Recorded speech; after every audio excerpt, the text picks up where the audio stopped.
I raped you. Horned. Some time ago, I made a series of videos about Peter Popoff. For those unfamiliar with Popoff, he is a charlatan, a fraud, and a conman, who will willingly exploit the vulnerable, the mentally and physically ill, the poor and financially desperate, and anyone else susceptible enough to be taken in by his deceit. For those unfamiliar with Popoff, I've linked a number of videos about him in the description. In particular, I would recommend watching the video in which James Randi exposes Popoff as a fraud back in the 1980s, and also one concerning more recent investigations into Popoff by Inside Edition. I thought I'd check up and see how Popoff was doing. I began by looking at his website, and I was not surprised to see that he was still offering his miracle spring water. Let's face it, if it's not broken, don't fix it. Or, in Popoff's case, if a scam keeps working, why change it?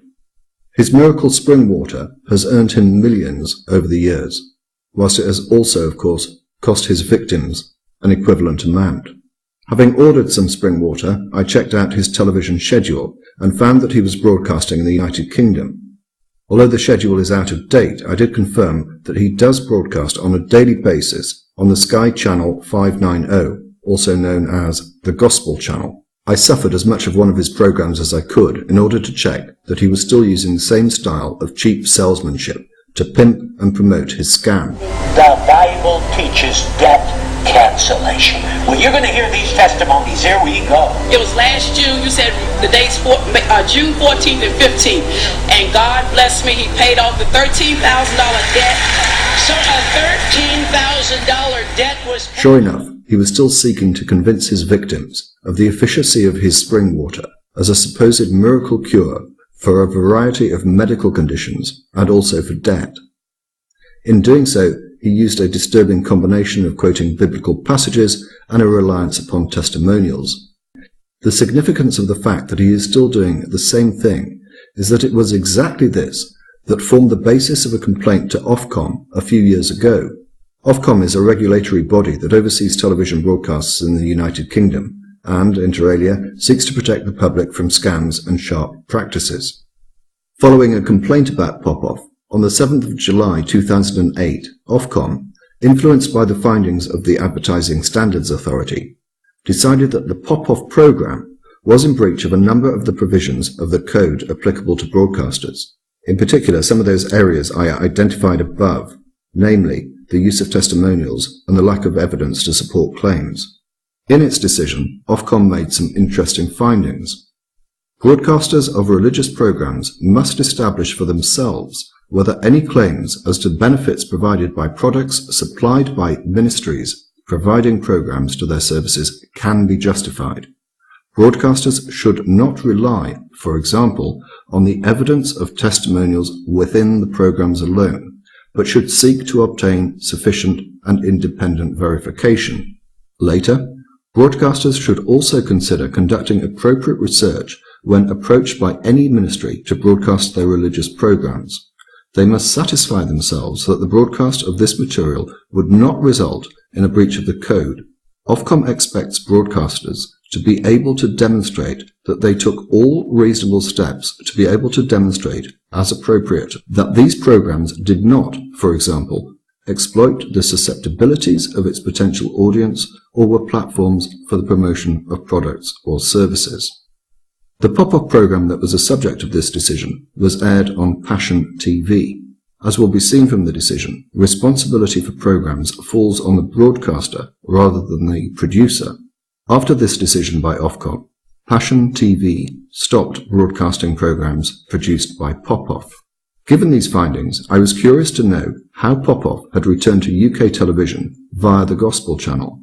So I filed a complaint to Ofcom in which I referred to their own earlier findings about Popoff. I received a speedy reply. Thank you for registering the complaint below about the Gospel Channel. Although noting your concerns about this service, Ofcom is unable to help you. Whilst Gospel Channel is carried on Sky, they do not appear to be operating under an Ofcom license and are therefore not bound by our regulations. We understand that they are licensed from Iceland and consequently are regulated by the relevant authorities there. Licenses granted in EC countries are recognised throughout Europe, also extending to Iceland, and licensed channels are often carried on other domestic satellite platforms, in this instance, Sky. The previous rulings you referred to relating to this presenter concerned his appearance on Ofcom licensed channels at that time, but Gospel Channel falls outside our remit, and if you wish to pursue your complaint, we recommend that you contact the channel directly in the first instance, and if you are unhappy with their response or wish to escalate your complaint, they will direct you to their licensing authority. A link is then given. We'll come back to the Gospel Channel shortly, but in the meantime I contacted Sky Television. Not an easy venture, nor as productive as I would have hoped. Hi, I wonder if you can help me. I'm having a difficulty in tracking down an appropriate telephone number for which to register a complaint about the content of one of your programs. Thank you. Thank you. Hello? Yeah, the position is that I want to make a complaint about one of the programs aired on Sky. Am I speaking to... it's Peter Popoff Ministries. It's Peter Popoff Ministries. 590, the Gospel Channel. Right. So what responsibility do you have for the programs that are broadcast? That would be helpful. Peter Popoff is a known fraudster and con artist. This isn't a matter of opinion, it's a matter of recorded fact. He ran exactly the same show on a different channel some years ago, and complaints were made to Ofcom and the Advertising Standards Authority. As a result of those complaints, So I next tried the Gospel Channel. Hi, I would like to make a complaint about one of the programs that you broadcast on the Gospel Channel. Am I speaking to the right people? All right. Do you have a number that I could call, please? Right. When will the manager be in? All right. I shall try again tomorrow. Thank you. Whilst waiting for the manager to return the next day, I looked further into the Gospel Channel. Their website is linked below. As you'll see, its founder, Eric Erickson, has been blessed by a visitation from God. Also on their website is a list of those who appear on the Gospel Channel. You may recognize some of them.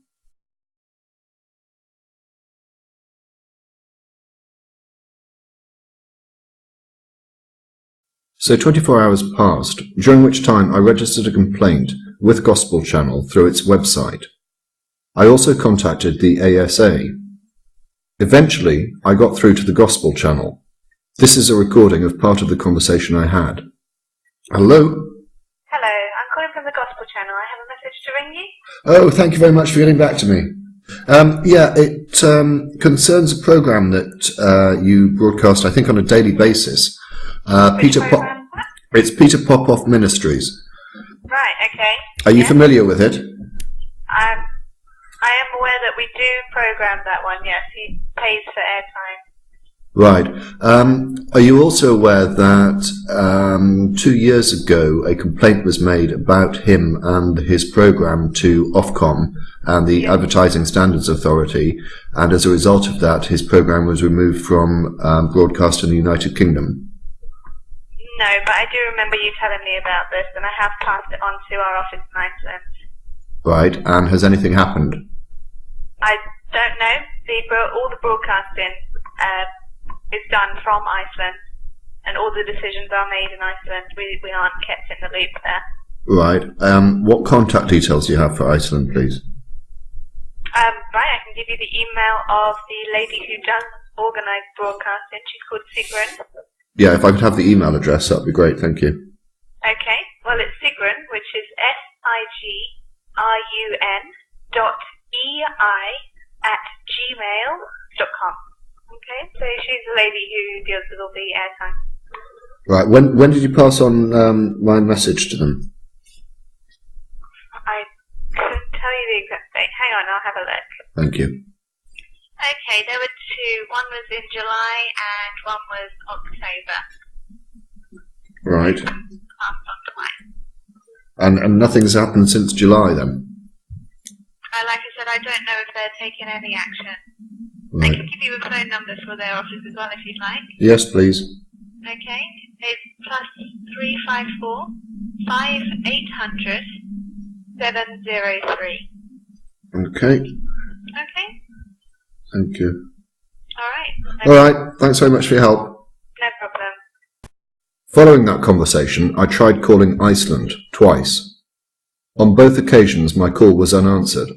So I sent an email which reads as follows. Dear Sigrun, I note that you broadcast shows by Peter Popoff Ministries in the UK on Sky Channel 590. You may be aware that PPM was the subject of a complaint to Ofcom a few years ago. Ofcom determined that content of the programme breached several sections of the Code for Broadcasters. A copy of their section can be found here.